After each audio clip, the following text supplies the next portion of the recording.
우리가 과연 힘 있는 기관들을 믿을 수 있을까요? 사실 이게 우리 삶에 직접적인 영향을 미치는 문제잖아요. 그래서 오늘은요, 정치, 그리고 비즈니스, 이 완전히 다른 두 세계가 어떻게 책임감을 증명하고 또 신뢰를 얻어내는지 그 상반된 방식을 한번 파헤쳐 보려고 합니다.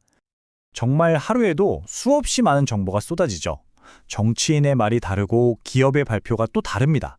이렇게 서로 다른 주장들 속에서 우리는 도대체 뭘 기준으로 진실을 판단해야 할까요? 바로 이 질문이 오늘 우리가 함께 풀어갈 이야기의 가장 중요한 핵심적인 부분입니다. 자, 오늘 어떤 순서로 진행될지 간단히 볼게요. 먼저 왜 이 시대에 신뢰가 이렇게 중요해졌는지 짚어보고요. 그리고 나서 정치와 비즈니스, 이 두 가지 사례를 아주 깊숙이 들여다볼 겁니다. 그리고 마지막엔 이 두 가지 방식을 비교하면서 진짜 검증이란 게 뭔지 같이 고민해보는 시간을 갖겠습니다. 맞아요. 이제는 그냥 저를 믿어주십시오. 이런 말 더는 통하지 않는 시대가 됐죠. 우리는 증거를 원합니다. 그래서 오늘 실제 문서 두 개를 가지고 와봤어요. 이 문서들을 통해서 책임감이라는 게 실제로 어떻게 보여지는지 한번 살펴보려고 합니다. 하나는 아주 치열했던 정치적 조사의 녹취록이고요. 다른 하나는 한 기업이 낸 공식 보고서입니다. 자, 그럼 이제 본격적으로 한번 들어가 볼까요? 첫 번째 사례는 바로 정치의 세계입니다. 아시다시피 이것은 말과 기억, 그리고 해석이 정말 치열하게 부딪히는 곳이죠. 한 고위급 정치조사의 증언을 통해서 그 실체가 어떤지 한번 들여다보겠습니다. 여기 한 고위 공직자가 있습니다. 이 사람이 이렇게 증언을 해요. 제가 받은 건요, 그냥 여러 번 접혀있는 종이 쪽지 몇 개에 불과했습니다. 그래서 뭐 별거 아니라고 생각해서 들여다볼 생각도 못했습니다. 라고 말이죠. 그런데요, 여기서 완전히 상황이 뒤집힙니다. 공개된 CCTV 영상을 보니까 이야기가 전혀 다른 거예요. 이 공직자는 접힌 쪽지가 아니라 빳빳하게 펴진 A4 용지를 받았고요. 심지어 그 내용을 아주 유심히 읽고 있었습니다. 말로 한 증언이랑 영상으로 기록된 사실, 이 둘 사이의 차이가 정말 극명하게 드러나는 순간이죠. 이런 일이 또 있었어요. 다른 공직자는 저는 그 문건 그냥 멀리서 힐끗 봤을 뿐입니다 라고 주장을 했는데요. CCTV에는요, 동료랑 같이 그 문건을 보면서 환하게 웃고 있는 모습이 그대로 찍혔습니다. 이렇게 말로 하는 증언이 객관적인 영상 기록 앞에서 힘을 잃는 경우가 계속해서 나오는 거죠. 그러니까 핵심은 이거예요.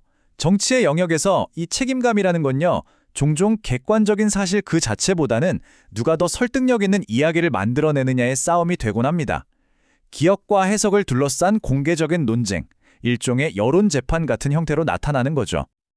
자, 이제 분위기를 완전히 바꿔보겠습니다. 이렇게 논쟁과 해석으로 가득한 정치의 세계에서 벗어나서 이번에는 아주 체계적인 숫자로 모든 걸 증명하려는 비즈니스의 세계로 한번 넘어가 보죠.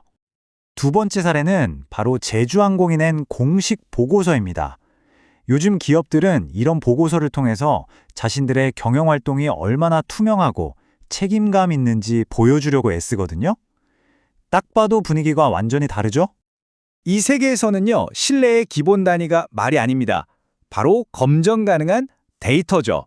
그럼 이들이 스스로를 어떻게 숫자로 증명하는지 지금부터 한번 빠르게 훑어보겠습니다. 먼저 환경 지표부터 볼까요? 2024년에 배출한 온실가스 총량이 약 157만 톤이라고 합니다. 이게 중요한 이유는요, 우리는 환경을 생각합니다 같은 막연한 구호가 아니라는 거예요. 정확히 측정되고 대중에게 공개된 구체적인 수치라는 점이죠. 다음은 사회지표입니다. 조직 내 여성 관리자 비율이 26%라고 하네요.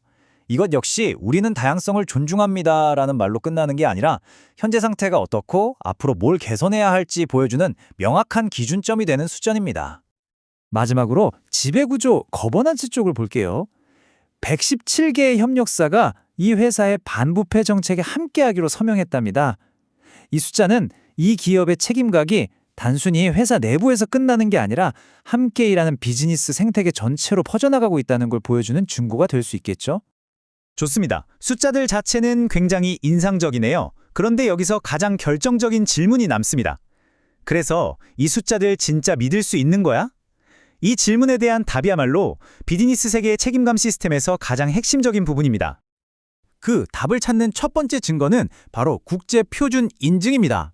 이 보고서는 환경경영 시스템이 국제표준화기구, 즉 ISO가 만든 기준을 잘 따르고 있다는 걸 공식 인증서로 보여주고 있어요. 이건 우리끼리 정한 기준이 아니라 세계적으로 인정받는 잣대를 따르고 있습니다. 라는 아주 강력한 메시지를 던지는 겁니다. 그리고 이게 정말 결정적입니다. BSI 그룹 같은 세계적인 인증기관, 즉 완전히 독립적인 제3자 검증기관의 서명이 딱 찍혀 있죠. 이 서명 하나가 이 보고서에 있는 모든 데이터가 외부 전문가에 의해서 객관적으로 검증되었다는 걸 보증해 주는 겁니다. 바로 이런 장치가 차가운 숫자에 생명, 다시 말해 신뢰를 불어넣는 거죠. 자, 그럼 이제 우리가 살펴본 이 두 가지 사례를 한자리에 놓고 한번 직접 비교해 보겠습니다. 책임감을 보여주고 신뢰를 쌓는 방식이 얼마나 다른지 아마 한눈에 들어오실 겁니다. 이 표를 보시면 두 방식의 근본적인 차이가 정말 명확하게 보이죠?